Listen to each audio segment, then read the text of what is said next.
مولاي صل وسلم دائما أبدا على حبيبك خير الخلق كلهم. مولاي صل وسلم دائما أبدا على حبيبك خير الخلق كلهم. مولاي صل وسلم دائما أبدا. نحمده ونصلي ونسلم على رسوله الكريم. اما بعد فاعوذ باللہ من الشیطان الرجیم. بسم اللہ الرحمن الرحیم. یا ایھا الذین آمنوا لا تقدموا بین یدی اللہ ورسولہ واتقوا اللہ ان اللہ سمیع علیم. صدق اللہ العلی العظیم وصدق رسولہ النبی الکریم وَنَحْنُ عَلَى ذَلِكَ لَمِنَ الشَّاهِدِينَ وَالشَّاكِرِينَ وَالْحَمْدُ لِلَّهِ رَبِّ الْعَالَمِينَ. حضرت گرامی، اللہ رب العزت نے انسانیت پر جو سب سے بڑا کرم اور مہربانی اور عنایت کی ہے وہ نبی صلی اللہ علیہ وسلم کا وجود گرامی ہے کہ آپ کے سے بڑھ کر کوئی وجود نہیں، آپ سے بڑھ کر کوئی اللہ کے بندوں کے لیے نفع دینے والی ذات نہیں ہے. جتنا آپ نے انسانیت پر رحمتیں بکھیری ہیں کسی اور وجود نے نہیں بکھیری ہیں. جو انسانیت کے لیے کام آپ نے کیے ہیں پوری تاریخ انسانی اس کی مثال پیش نہیں کر سکتی. جس طرح انسان کو محبت اور پیار آپ نے دیا ہے، دنیا میں کوئی ایسا وجود نہیں جو اس طرح انسان سے پیار کر کے دکھائے. لوگ اپنوں کو یاد کرتے ہیں، اپنوں سے پیار کرتے ہیں، بلکہ فی زمانہ تو لوگ مفاد دیکھ کر پیار کرتے ہیں، اور جہاں مفاد نہ ہو وہاں دلچسپی بھی نہیں رکھتے. خود غرضی کی انتہا ہو گئی ہے. لیکن ایک وجود ایسا ہے جس نے ہر طرح کی تقسیم سے بالاتر ہو کر ہر ایک انسان سے پیار کیا ہے. لوگ اپنوں سے، دوستوں سے، خاندان سے پیار کرتے ہیں، دشمنوں کے ساتھ ان کا رویہ اچھا نہیں ہوتا، ان کے تعلقات نہیں ہوتے. لیکن ایک ہی ذات گرامی ہے جس نے جس طرح اپنوں سے پیار کیا اسی طرح دشمنوں سے بھی پیار کیا ہے. تو وہ رسول رحمت صلی اللہ علیہ وسلم کہ انسانیت پر اتنے آپ کے ان گنت کرم ہیں کہ انسان ساری زندگی بھی اس کا شکر ادا کرنا چاہے تو ادا نہیں کر سکتا. کہاں زمین پر بیٹھے ہوں کو آسمان پر پہنچا دیا. جنہیں کوئی پوچھتا نہیں تھا اب کائنات مڑ مڑ کر انہی لوگوں کی طرف دیکھ رہی ہے. جنہیں کوئی چھوٹی سی ریاست بھی دینے کو تیار نہیں تھا وہ پوری دنیا پر حکومت کرتے رہے ہیں. جن کے پاس کھانے کو کچھ نہیں تھا ان کے قدموں میں مال غنیمت کے ڈھیر لگے پڑے تھے. تو یہ انقلاب، یہ عنایات، یہ مہربانیاں فقط اور فقط نبی صلی اللہ علیہ وسلم کی ذات کے صدقے سے حاصل ہوئی ہیں. کوئی اور ذریعہ نہیں تھا. رب ازل سے رحیم ہے، ابد تک رحیم رہے گا. رب ازل سے انسانیت پر کرم کرتا ہے، کرتا رہے گا. لیکن اب وہ کرم کرتا ہے تو اپنے حبیب کے صدقے سے کرتا ہے. وسیلہ ایک وجود کو بنا لیا ہے کہ رحمتیں اترتی ہیں تو مدینے کے راستے سے دنیا میں بکھرتی ہیں. اب وہی وجود ہے جس کو جو بھی ملتا ہے سرکار کے صدقے سے ملتا ہے. جو لینا ہے انہی کے دربار میں جانا پڑے گا. جو انسان کی خواہشات ہیں ان کی تکمیل کہیں اور سے نہیں ہوتی، وہ در مصطفیٰ سے ہوتی ہے. تاریخ پڑھ لیجئے، صحابہ اکرام نے کیا کچھ نہیں پایا سرکار کے وجود سے. جو چاہا آپ سے ملا ہے. جس طرح کی تمنا کی سرکار نے ان کو عطا کیا ہے. وہ جو فرش خاک پر بیٹھنے والا وجود تھا، اعظم چشتی نے تو کمال ہی کر دیا تھا کہ ایسا کوئی محبوب نہ ہوگا نہ کہیں ہے، بیٹھا ہے چٹائی پہ مگر عرش نشیں ہے. تختوں پر بیٹھنے والے جن کے غلاموں کے قدموں کی خاک کے بوسے لیتے ہیں، وہ ذات تو بہت اعلیٰ ہے، تختوں پر بیٹھنے والے جن کے غلاموں کی خاک کے بوسے لیتے وہ آقا کیسا ہوگا، جس نے زمین پر پڑے ہوئے انسانوں کو حکمران بنا دیا. اور حکمران کہا جاتا ہے جسے سلیقہ نہ آتا ہو اس سے حکومتیں بھی اچھی نہیں ہوتی. جنہوں نے کبھی کی نہ ہو وہ حکومتیں نہیں کر سکتے، یا جن کے ذاتی مفادات ہوں وہ کبھی حکومت اچھی نہیں کر سکتے. لیکن صحابہ کرام نے کون سی پہلے حکومتیں کی تھیں، کہاں پر وہ حکمران رہے تھے؟ لیکن کبھی ابوبکر صدیق کے روپ میں خلافت پر بیٹھے لوگوں نے دیکھا، کبھی حضرت عمر کے روپ میں، کبھی حضرت عثمان کے روپ میں، مولا علی کے روپ میں، اور دنیا آج تک ایسی خلافت اور ایسے حکمران دوبارہ پیش کر ہی نہیں سکی. کہاں سے گر سیکھے تھے؟ ایک ہی وجود ہے جس نے سارے انداز سکھا دیے، ساری ادائیں سکھا دیں. سب کچھ اس وجود سے ملنے سے اور ان سے جڑنے سے حاصل ہوا ہے. کسی بھی صحابی کو دیکھ لیجیے آپ، جو آپ سے جڑا ہے وہ بڑا ہوا ہے، جو آپ سے دور ہوا ہے وہ چھوٹا ہو گیا، وہ ختم ہو گیا ہے. بقا اس کو ملی ہے جو در رسول تک پہنچ گیا ہے، اور جو وہاں نہیں پہنچ سکا، جس نے منہ موڑ لیا، دنیا نے بھی اس سے منہ موڑ لیا. دنیا تو ایک طرف، کائنات کے مالک نے اس کی طرف سے منہ موڑ لیا ہے. تو اس لیے یہ بات بڑی واضح طور پر ذہن میں رہے، ایک ہی وجود ہے جو آج بھی انسانیت پر مہربانیاں فرما رہے ہیں، اور وہ نبی صلی اللہ علیہ وسلم کی ذات گرامی ہے، اور انہی کے صدقے سے ہماری زندگی رواں دواں ہے، اور جو نعمتیں ملتی ہیں انہی کے وسیلے سے مل رہی ہیں. لیکن یہ بھی ذہن میں رکھیے، اتنا بڑا وجود ہے تو قرآن اس وجود کے آداب بھی خود سکھاتا ہے. اتنا بڑا وجود دیا ہے کہ جو رب کا محبوب ہو، مخلوق کا نہیں، خالق کا محبوب ہے، جسے خالق نے بڑی چاہت سے پیدا کیا ہے. وہ سبیر رحمانی نے کہا تھا نا کہ انہیں خلق کر کے نازاں ہوا خود ہی دست قدرت، کہ نبی صلی اللہ علیہ وسلم کو تخلیق کیا تو رب کو بھی ناز آیا. انہیں خلق کر کے نازاں ہوا خود ہی دست قدرت، کوئی شاہکار ایسا کبھی تھا نہ ہے نہ ہوگا. ایسا شاہکار نہ پہلے کبھی آیا نہ بعد میں کبھی آئے گا. ایک ہی وجود بنایا رب نے، اور اتنا بڑا وجود جسے بڑے ہر چیز جسے عطا کی. حضرت احسان نے تو کہا تھا نا، خلقت مبرأ من کل عیب کأنک قد خلقت کما تشاء. سامنے ایک سرکار کے کھڑے ہو کر، ممبر پر کھڑے ہو کر، سرکار سامنے جلوہ گر ہیں، مسجد نبوی ہے، اور حضرت احسان کہہ رہے ہیں یا رسول اللہ، اللہ نے آپ کو ہر عیب سے پاک پیدا کیا ہے، ہر عیب سے. خلقت مبرأ من کل عیب، کتنا پکا ایمان ہے حضرت احسان کا، کتنا یقین کامل ہے نبی صلی اللہ علیہ وسلم کی ذات. اور اگلا جملہ تو کمال کہہ دیا، اتنا بے عیب وجود کیسے پیدا ہو سکتا ہے؟ کأنک قد خلقت کما تشاء. یا رسول اللہ مجھے تو لگتا ہے جیسے جیسے آپ نے چاہا رب نے ویسا بنا دیا، جو آپ نے چاہا رب نے آپ کو ویسا بنا دیا. اتنا نازوں والا رسول دنیا میں آیا ہے تو اس کی نزاکت کو بھی رب نے پھر کہا ہے کہ برداشت کرنا ہے، سنبھلنا ہے. اس دربار میں آتے ہوئے بڑے احتیاط کے ساتھ آنا ہے. یہ کوئی معمولی دربار نہیں ہے، یہ وہ ہے جہاں ایمانوں کے سودے ہوتے ہیں. یہ دربار وہ ہے جہاں رب کی رضا اور رب کا غضب جو ہے وہ نازل ہوتا ہے، جن کی ایک مسکراہٹ سے تقدیریں بدل جاتی ہیں.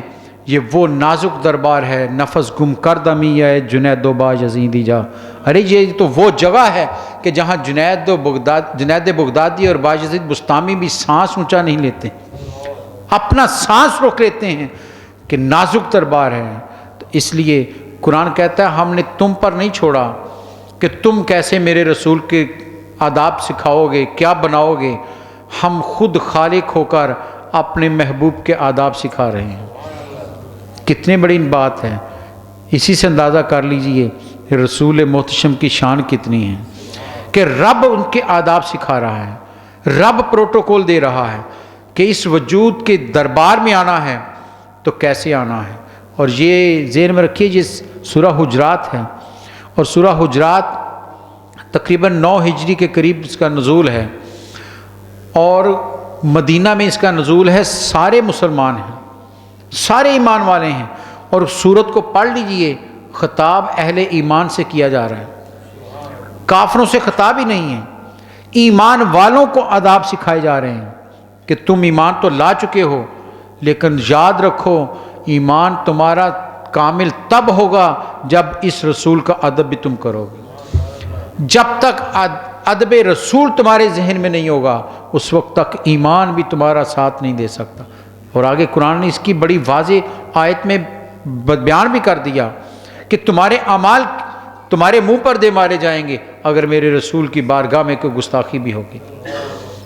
سوچئے جب ان کا نام نامی اس میں گرامی آ جائے تو کتنا باادب ہونا چاہیے، اسی سے اندازہ کر لیجیے۔ جب ان کا تذکرہ چھڑ جائے تو ہمارے انداز کیا ہونے چاہیے، ہمارا رویہ کیا ہونا چاہیے، ہماری مجالس میں کیا ہونا چاہیے۔ تذکرہ سرکار دو جہاں کا ہو رہا ہو اور مجلس میں آداب نہ ہو تو پھر قرآن تو پکار رہا ہے کہ لوگوں تنبیہ ہے تمہارے لیے۔ صحابہ اکرام کو مخاطب کر کے قرآن کہہ رہا ہے یا ایھا الذین آمنو، اے ایمان لانے والو۔ کون تھے وہاں پر؟ سوچئے ذرا کون بیٹھے تھے وہاں پر؟ مسجد میں نظر تو دڑائیے کبھی چشم تصور میں، مسجد نبوی میں کون کون آتا ہوگا؟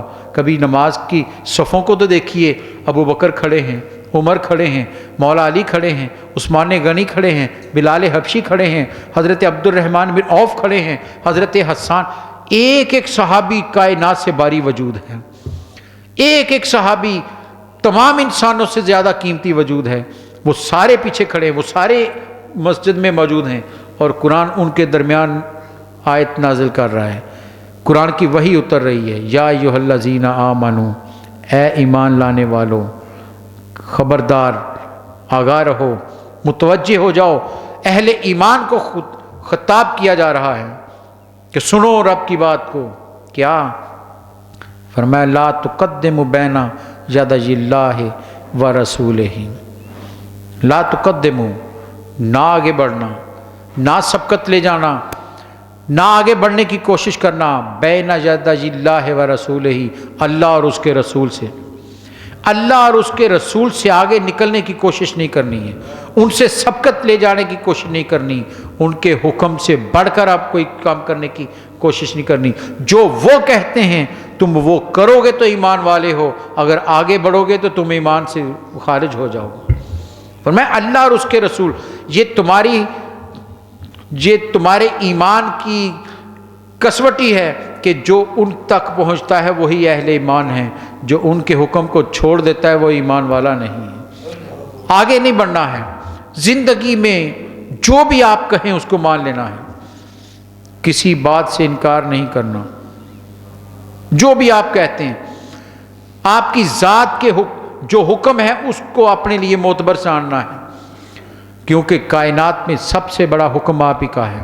جو آپ فرما رہے ہیں وہ عام حکم نہیں ہے، کیونکہ وہی تو رب کی وحی بنتی ہے، اسی زبان پر تو حق بولتا ہے، اس لیے جو آپ کہہ دیں وہی تمہارے لیے بہتر ہے، اور جس چیز سے وہ منع کر دیں قرآن نے خود اس کی وضاحت کی، وما آتاکم الرسول فخذوہ، جو رسول دے وہ لے لو، وما نہاکم عنہ فانتہوا، اور جس چیز سے تمہیں روکے اس سے رک جانا ہے۔ اور یہاں علماء نے بحث کی ہے بڑی، کہ کہتے ہیں کہ یہاں پر اللہ تعالیٰ نے مفعول کا ذکر نہیں کیا ہے، کسی ایک کا ذکر کر دیتا کہ اس سے آگے نہیں بڑھنا، اس کام سے، اس چیز سے، تو پھر وہیں تک محدود ہو جاتے۔ رب نے کہا ہے کہ تم نے جو وہ کہتے ہیں، جو وہ کرتے ہیں، ان سے کسی معاملے میں بھی آگے بڑھنے کی کوشش نہیں کرنی، پوری زندگی آپ کی اطاعت کرنی ہے، دنیا کا معاملہ ہو یا دین کا، اس انسان کی ذاتی زندگی کا معاملہ ہو یا اجتماعی زندگی کا، کسی بھی معاملے میں سرکار کے حکم سے آگے نہیں بڑھنا ہے، ان کی پیروی کرنی ہے۔ قطعی طور پر بتا دیا کہ یا ایھا الذین آمنوا لا تقدموا بین یدی اللہ ورسولہ، نہ اللہ سے آگے بڑھنے کی کوشش کرو، نہ اللہ کے رسول سے آگے بڑھنے کی کوشش۔ اور علماء کہتے ہیں یہ حکم آپ کی ظاہری حیات میں بھی تھا، آج بھی یہ حکم جاری ہے، قیامت تک کے لیے حکم ہے کہ کبھی سرکار سے آگے نکلنے کی کوشش نہیں کرنی ہے، جتنا کہا ہے اتنا مانو، اور جس کو کہا ہے وہ اس کو اپنے لیے فرض سمجھے کہ سرکار کا حکم، اس لیے تو حکم ہے کہ سرکار اگر بلائے تو نماز چھوڑ کر آ جاؤ، سرکار اگر آواز دیں تو نماز چھوڑ کر آ جاؤ، ورنہ نماز چھوڑی نہیں جا، فرض نماز نہیں چھوڑی جا سکتی۔ صحابی پڑھ رہے تھے نماز، سرکار نے آواز دی نام لے کر، وہ نماز میں تھے، جواب نہیں دیا، اور روایت کہتی ہے کہ انہوں نے جلدی جلدی نماز کو مکمل کیا اور بھاگ کر یا رسول اللہ صلی اللہ علیہ وسلم میں حاضر۔ کہا تمہیں میں نے آوازیں تو تم فوراً کیوں نہیں آئے؟ کہا یا رسول اللہ نماز پڑھ رہا تھا۔ تو آپ نے فرمایا رب کا حکم نہیں سنا تو نے کہ جب رسول پکارے تو فوراً اس کی آواز پر لبیک کہو، فوراً آؤ اس رسول کی آواز کی طرف، کیونکہ وہی تو تمہاری زندگی کا معیار ہے۔ جب تک یوں اپنے رسول کو نہیں مانو گے تم کامل بندے نہیں بن سکتے۔ واتقوا اللہ، اور اللہ سے ڈرو، خوف خدا دل میں رکھو کہ جب بھی تم نے کہیں رسول اللہ صلی اللہ علیہ وسلم کے حکم کی نافرمانی کرنے کی کوشش کی تو پھر اللہ کی پکڑ سے ڈرتے رہنا، اس کے عذاب سے ڈرتے رہنا۔ ڈرا بھی دیا ہے، تنبیہ بھی کر دی ہے کہ کہیں قدم غلط نہ اٹھ جائے۔ ان اللہ سمیع علیم، بے شک اللہ سننے والا اور جاننے والا، وہ دیکھ بھی رہا ہے، سن بھی رہا ہے اور جانتا بھی ہے کہ تم کیا کر رہے ہو۔ یہاں سے آگے جو قرآن نے کہا ہے یہ نبی صلی اللہ علیہ وسلم کی مجلس کے آداب سکھائے ہیں۔ فرمایا یا ایھا الذین، پھر یا ایھا الذین آمنوا کے خطاب سے شروع کیا، حالانکہ پہلے بات ہو چکی تھی کہ ایمان والوں سے خطاب ہے، لیکن دوبارہ ذکر کیا یا ایھا الذین آمنوا۔ علماء کہتے ہیں اس لیے کہ بات کی اہمیت ذہن میں رہے، کہ بات بہت اہم، اس لیے بار بار ایمان والوں کو مخاطب کیا جا رہا ہے کہ غور سے سنو، جو حکم ہے بڑا نازک حکم ہے۔ کیا ہے؟ لا ترفعوا اصواتکم فوق صوت النبی، تمہاری آواز نبی کی آواز سے اونچی نہ ہو جائے۔ ولا تجہروا لہ بالقول کجہر بعضکم لبعض، اور نہ تم انہیں ایسے بلاؤ جیسے تم آپس میں ایک دوسرے کو پکارتے ہو۔ کیا ہوگا اگر ایسے قید کر لیا تو کیا ہوگا؟ قرآن نے بڑا سخت حکم آگے دیا، فرمایا ان تحبط اعمالکم وانتم لا تشعرون، کہیں ایسا نہ ہو کہ تمہارے سارے اعمال ہی ضائع کر دیے جائیں۔ تحبط اعمالکم، تمہارے اعمال ضائع چلے جائیں، وانتم لا تشعرون، تمہیں خبر ہی نہیں، تم بڑے عبادتیں کر رہے ہو، بڑے سجدے کر رہے ہو، اپنے تئیں بہت نمازی اور بہت پرہیزگار ہو، لیکن نبی صلی اللہ علیہ وسلم کی مجلس میں آپ کی بارگاہ میں تمہارا لہجہ اونچا ہو گیا، تمہاری آواز اونچی ہو گئی تو تمہارے سارے عمل ضائع کر دیے جائیں۔ اس سے اندازہ کریں کہ یہ دربار کتنا نازک ہے۔ اعمال ضائع کرنے کا کہا ہے۔ اعمال کیا ہو سکتے ہیں؟ نماز ہوگی، زکوٰۃ ہوگی، روزہ ہوگا، نوافل ہوں گے، یہ سارے اعمال ہیں۔ فرمایا سارے اعمال اپنی جگہ، لیکن یاد رکھو ان اعمال کی قبولیت فقط اور فقط ادب رسول کے تحت۔ جب تک نبی صلی اللہ علیہ وسلم کا احترام، آپ کا تقدس اور آپ کی ذات کا ادب تمہارے ذہنوں میں نہیں ہے، تمہاری عبادات بھی رب کو قبول نہیں۔ کتنا سخت حکم دے دیا ہے۔ یہ ذات کوئی معمولی ذات نہیں، کائنات کی چنیدہ ذات ہے، ساری کائنات سے افضل وجود ہے، اس لیے ان کی مجلس کے آداب بھی بہت سخت رکھے گئے۔ اور صحابہ اکرام کو دیکھ لیجئے آپ، جب یہ آیت نازل ہوئی تو کہتے ہیں صحابہ اکرام اونچی آواز میں بولتے نہیں تھے۔ حضرت سیدنا ابو بکر صدیق رضی اللہ تعالیٰ نے نبی صلی اللہ علیہ وسلم سے آ کر عرض کی یا رسول اللہ صلی اللہ علیہ وسلم، مجھے رب کی قسم جب تک میرا آخری سانس ہے میں اونچا کبھی نہیں بولوں، آہستہ آواز میں بات کروں گا۔ اور حضرت عمر فاروق رضی اللہ تعالیٰ کے بارے میں ہے کہ علماء لکھتے ہیں کہ آپ اتنی آہستہ بات کرنے لگ گئے کہ بعض کا دوبارہ پوچھنا پڑتا کیا کہا، اتنے آہستہ بولتے تھے۔ یہ ہیں وہ وجود جنہوں نے مقام مصطفیٰ کو سمجھا ہے، جنہوں نے اس بارگاہ کا ادب کیا ہے، اور پھر شان بھی تو کتنی پائی ہے، کتنی شان پائی ہے۔ جس دربار پر آج بھی کوئی اونچی آواز میں بات نہیں کر سکتا، اسی دربار میں سرکار کے پہلو میں آرام فرما رہے، اسی دربار میں اپنے ساتھ لٹا لیا کہ تم نے مقام مصطفیٰ کا تحفظ کیا ہے، تم نے ادب مصطفیٰ کیا ہے، آؤ اب قیامت تک میرے سینے سے لا کر لیٹے رہو۔ یہ انعام ہے نبی صلی اللہ علیہ وسلم کی طرف سے ان وجودوں کو۔ اپنی آواز کو پست رکھنا، اونچا نہیں بولنا ہے۔ روایت ہے کہ ایک دفعہ حضرت ایک صحابی مسجد کے سیر میں کسی سے باتیں کر رہے تھے، باتیں کرتے ہوئے کچھ لہجہ اونچا ہو گیا، نبی صلی اللہ علیہ وسلم روضہ اقدس میں آرام فرما رہے ہیں، ظاہری حاجات سے آپ قبر انور میں جا چکے تھے، کو بات کرتے کرتے دو صحابی بات کرتے ذرا لہجہ اونچا ہو گیا، آپس میں باتیں کر رہے ہیں۔ وہ کہتے ہیں اچانک میں نے دیکھا میری پشت پر چھوٹے چھوٹے پتھر کے ٹکڑے آ کر لگے، کس نے کنکر پھینکے ہیں۔ کہتے ہیں میں نے مڑ کر دیکھا تو حضرت عمر مسجد کی دیوار کے باہر کھڑے ہیں، وہاں سے اشارے کر رہے ہیں آہستہ بولو، تمہیں خبر نہیں نبی صلی اللہ علیہ وسلم آرام فرما رہے ہیں۔ اور ساتھ ایک جملہ کہا تم باہر سے آئے ہو، اگر مدینہ کے ہوتے تمہاری گردن اتار دیتا، تمہیں اس لیے چھوڑ رہا ہوں کہ تم باہر سے آئے ہو، اگر مدینہ کے ہوتے میں تیری گردن اتار دیتا کہ سرکار کی بارگاہ میں بات کیسے کی جاتی۔ یہ ہے مقام مصطفیٰ، ادب مصطفیٰ، اس مجلس کے آداب جہاں سرکار کی مجلس میں بیٹھنا ہے تو کیسے، گفتگو میں کیسے چلنا ہے، کیسے ان سے کلام کرنا ہے، آہستہ آواز میں دھیمے لہجے میں بات کرنی ہے، کبھی تمہاری آواز ان سے اونچی نہ ہو جائے۔ اور یہ بھی علماء کہتے ہیں اس سے مراد ایک یہ بھی ہے کہ جب نبی صلی اللہ علیہ وسلم گفتگو کر رہے ہوں تو ان کی جو آواز ہے، تم ان کے ساتھ بات کر رہے ہو، تمہاری آواز نیچی ہو اور ان کی آواز اونچی ہو۔ اور دوسرا کہتے ہیں اس سے مراد یہ بھی ہے کہ جب سرکار خاموش ہوں، تمہاری سن رہے ہوں، تو خبردار کوئی ایسا لفظ بھی تمہاری زبان سے نہ نکلے جیسے تم آپس میں ایک دوسرے کو بلا لیتے ہیں، کبھی ایسا لفظ بھی نہ نکلے کہ جیسے آپس میں ایک دوسرے کو بلاتے ہو۔ کیوں؟ یہ خاص الخاص وجود ہے، اس کے لیے لفظ بھی چنے ہوئے نہیں چاہیے، ایک لفظ بھی اگر اس ذات کی شان کے خلاف آیا تو تمہارے اعمال ضائع کر دیے جائیں گے، ان تحبط اعمالکم، تمہارے اعمال ضائع کر دیے جائیں گے اور تمہیں خبر بھی نہیں ہوگی، بڑے اعمال کے ساتھ حشر میں آؤ گے لیکن رب کے ہاں کچھ بھی نہیں پاؤ گے کہ ادب مصطفیٰ نہیں کیا، احترام مصطفیٰ، نبی صلی اللہ علیہ وسلم کی ذات کا احترام۔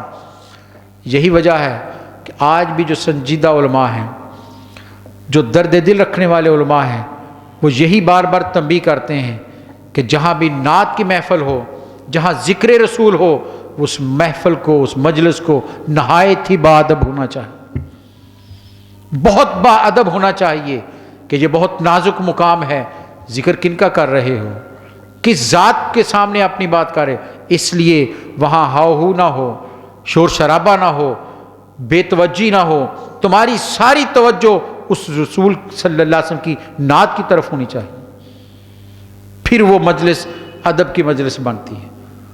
یہ کیا کہ نعت پڑھی جا رہی ہے اور سامنے بیٹھے آپس میں باتیں کر رہے ہیں، نہیں، ارے ذکر رسول نبی صلی اللہ علیہ وسلم کا، جن کی بات کو کائنات کا ذرہ ذرہ غور سے سنتا ہے، تم کیوں نہیں سن رہے ان کی بات؟ توجہ تمہاری انہی کی طرف ہونی چاہیے، کیونکہ وہی تو ذکر ہے جو دلوں کو اطمینان بھی دیتا ہے، دلوں کو سکون بھی دیتا ہے، یہی ذکر تو نجات کا باعث بنے گا۔ اس لیے اپنی مجالس کو بھی ہمیں دیکھنا پڑے گا، گھر میں ہو یا باہر، جہاں سرکار کی نام پر مجلس قائم کی جائے اس کو بڑا باادب ہونا چاہیے۔ اور بزرگ تو کہتے ہیں کہ غالباً اورنگزیب عالمگیر کے بارے میں ہے کہ اپنے غلام کو رات کے پچھلے پہر جب تہجد کے لیے اٹھتے بلاتے کہ پانی لے کر آؤ، ایک رات انہوں نے اس کا نام نہیں لیا، اس کے باپ کے نام کے ساتھ اس کو بلایا، تو وہ گیا، اس نے کہا حضرت کوئی غلطی ہو گئی، آج اپنے مجھے نام سے نہیں بلایا، تو اس نے کہا اس لیے کہ اس کا نام محمد تھا صلی اللہ علیہ وسلم، تو کہنے لگا اس لیے کہ آج میں باوضو نہیں تھا اور میں بے وضو نام لینا نہیں چاہتا۔ ادب یہ ہے کہ وہ نام نامی اسم گرامی، یہ نام کی حرمت ہے، ذات کا کہاں مقام ہو، یہ نام کا اتنا تقدس ہے تو ذات کا کتنا تقدس ہوگا۔ اسی لیے تو قرآن مجید نے شروع میں کہا تھا جب دربار مصطفیٰ میں آؤ صحابہ اکرام کو، جب آپ کی بارگاہ میں کوئی بات کرنے آؤ پہلے صدقہ دے کر آیا کرو، کیونکہ تمہارے وہاں کوئی بھی اگر لہجے میں گڑبڑ ہو گئی تو تمہارا نقصان ہو جائے گا، صدقہ دے کر آیا کرو۔ بعد میں یہ حکم اٹھا لیا جب صحابہ اکرام نبی صلی اللہ علیہ وسلم کی مجلس کے آداب جان گئے، انہیں پتہ چل گیا کیسے بات کرنی ہے، لہجے نرم ہو گئے، تو قرآن نے اس حکم کو پھر اٹھا لیا ورنہ پہلے صدقہ دے کر آنے کا حکم دیا گیا تھا تاکہ تمہاری اوپر وبال نہ آئے، تم پر کوئی اللہ کا عذاب نہ آئے۔ تو اس لیے فرمایا ولا لا ترفعوا اصواتکم فوق صوت النبی، نبی صلی اللہ علیہ وسلم کی آواز سے اونچی آواز نہ کرو۔ کہتے ہیں حضرت ثابت بن قیس ایک صحابی ہیں، انصاری ہیں، یہ آیت نازل ہوئی تو اس کے بعد وہ مسجد میں آنے سے رک گئے، کچھ دن گزرے مسجد میں نہ آئے۔ سرکار نے پوچھا کہ ثابت کو نہیں آ رہے، پتہ کرو۔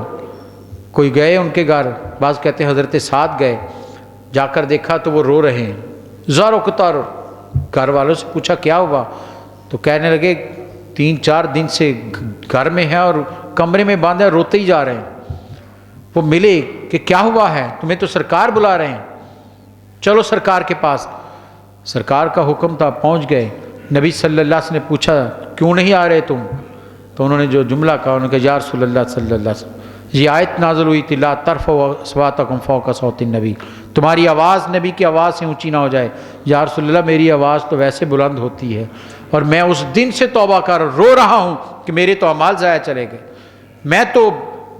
میرے تو پلے کچھ نہیں رہا، رو رہا ہوں اس دن سے۔ نبی صلی اللہ علیہ وسلم نے تسلی دی، فرمایا یہ تیرے لیے نہیں ہے، تیرے دل میں کوئی گستاخی نہیں، اس لیے تجھ پر حکم نہیں آتا۔ بتا دیا کہ یہ دربار وہ ہے جو لوگوں کے دلوں کو بھی جانتا ہے، جانتے ہیں کہ کون کس نیت سے بات کر رہا ہے، کس کا کیا ارادہ ہے، کس لہجے میں بات کر رہا ہے۔ حضرت حسان ممبر پر کھڑے ہو کر نعت سنایا کرتے تھے، سرکار نیچے بیٹھے ہوتے تھے، سارے صحابہ سنتے تھے، آواز بلند ہوتی تھی۔ بلکہ غزوہ حنین میں جب تیروں کی بچھاڑ ہوئی، مسلمان پیچھے کی طرف گئے، نبی صلی اللہ علیہ وسلم اپنے گھوڑے پر میدان کی طرف گئے تو آپ نے ساتھی جو قریب تھے ان سے کہا کہ بلاؤ، تو انہوں نے بلند آواز سے لوگوں انصار کو بلانا شروع کر دیا، اونچی آواز میں۔ تو علماء لکھتے ہیں کہ اس سے جہاں ضرورت ہے وہاں اونچا بھی لہجہ ہو جائے تو گستاخی نہیں ہے، لیکن اس میں یہ ذہن میں رہے کہ یہ فقط اور فقط اس کام کے لیے آواز دے رہا ہوں، گستاخی کا لہجہ نہ ہو، توہین کا لہجہ نہ ہو، پھر معافی مل سکتی ہے ورنہ نہیں ہے۔ تو فرمایا آپس میں جیسے بلاتے ہو ویسے نہ بلاؤ۔ عرب ایک دوسرے کو مختلف ناموں سے بلاتے تھے، فرمایا نہیں، اس ذات کی بارگاہ میں آنا ہے تو ادب کے ساتھ آؤ، احترام کے ساتھ آؤ، پھر تمہیں دیکھو کیا کچھ اللہ کا انعام ہوتا ہے۔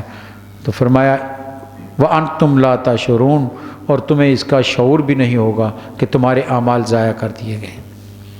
حضرات گرامی، یہ صورت میں آگے اور بھی 1-2 نبی صلی اللہ علیہ وسلم کی مجلس کے آداب جو ہیں وہ بیان کیے گئے ہیں۔ آج کی گفتگو میں ہم اپنی بات کو یہیں تک سمیٹتے ہیں، اور یہ پیغام لے کر جائیے کہ جب بھی نبی صلی اللہ علیہ وسلم کا ذکر چھڑ جائے، جب بھی آپ کی ذات کا حوالہ دینا ہو تو بڑا ہی باادب ہو جانا چاہیے۔ حضرت امام مالک رضی اللہ تعالیٰ کا ذہن میں رکھیے، جو مسجد نبوی میں درس حدیث دیتے رہے، امام دار الہجرہ کہا جاتا ہے۔ مسجد نبوی کے امام کہتے ہیں آ رہے تھے، راستے میں کسی نے آپ سے کہا امام ایک حدیث پوچھنی ہے بتا دیجئے، فرمایا آ جاؤ میرے ساتھ۔ اسے ساتھ لیا، اسے مسجد میں بٹھایا، خود گھر چلے گئے، غسل کیا، اجلا لباس پہنا، خوشبو لگائی، سفید چادر لے کر آئے، مسجد میں آ کر بچھائی، اس پر بڑے دوزانو ہو کر بیٹھ گئے اور پوچھنے لگے آپ بتاؤ کیا پوچھتے ہو؟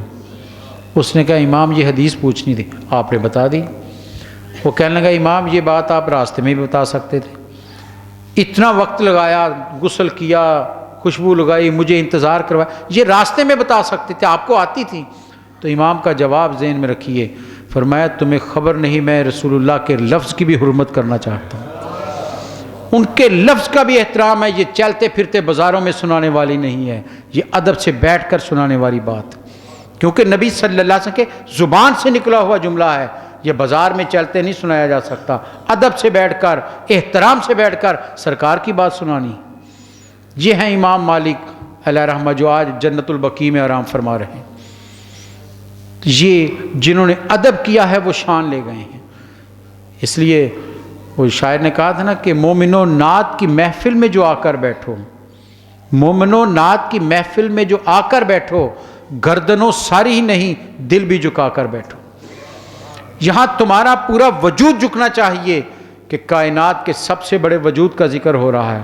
یہ وہ ذکر ہے کہ جسے عرش والے بھی کرتے ہیں اور کائنات کا مالک بھی کر رہا ہے۔ یہ وہ ذکر کرنے لگے ہیں، اس ذکر کو کرنے کے لیے اہتمام کرنا چاہیے، با ادب ہونا چاہیے۔ اپنی محافل کو خاص طور پر میں کہوں گا، علماء نے لکھا ہے کہ جہاں محفل نعت ہو، ذکر رسول کی محفل ہو، اس کے اندر شامل ہونے والے کو بھی با ادب ہونا چاہیے، پڑھنے والے کو بھی با ادب ہونا چاہیے، اور سننے والوں کو بڑے ادب سے اس کو سننا چاہیے۔ بلکہ وہ تو کہتے ہیں کوئی ایسا لفظ بھی نہ نکلے جو شان کے منافی ہو، جو آپ کے مرتبے کے خلاف ہو، وہ لفظ بھی زبان سے نہ ادا کرو۔ وہ سورہ بقرہ میں قرآن مجید نے اس کا ذکر کیا ہے، اللہ نے توفیق دی تو اس پر بھی بات کریں گے کہ رائنا سے کیوں روکا گیا۔ قرآن تو نبی صلی اللہ علیہ وسلم کی بارگاہ میں پکارنے کے لیے، آپ سے التجا کرنے کے لیے لفظ بھی خود دیتا ہے۔ اندازہ کر لیں یہ دربار کتنا بڑا ہے، الفاظ خود دیتا ہے کہ لوگوں میرے نبی سے کلام کرنا ہے تو کیسے اور کن لفظوں سے کرنا ہے۔ یہ نہیں کہا اچھے لفظ استعمال کرو، کہا تم پر چھوڑتے نہیں، لفظ بھی ہم تمہیں دیتے ہیں۔ تو یہ ہے وہ شان، یہ ہے وہ مقام نبی صلی اللہ علیہ وسلم کا۔ اللہ تعالیٰ مجھے اور آپ کو نبی صلی اللہ علیہ وسلم کی بارگاہ میں ادب سے حاضر ہونے کی توفیق عطا فرمائے۔ ان کا نام نامی، اسم گرامی یا ذکر خیر جب بھی آئے تو ہمارا وجود متوجہ ہو جائے ان کی طرف، ساری باتیں چھوڑ کر نبی صلی اللہ علیہ وسلم کا تصور باندھ لیں، پھر کمال ہوتا ہے، پھر اللہ کی رحمتیں اترتی ہیں۔ اللہ تعالیٰ ہمیں قرآن سمجھنے کی توفیق عطا فرمائے اور اس پر عمل کی توفیق عطا فرمائے۔ وآخر دعوانا ان الحمدللہ رب العالمین۔ مولاي صل وسلم دائما أبدا على حبيبك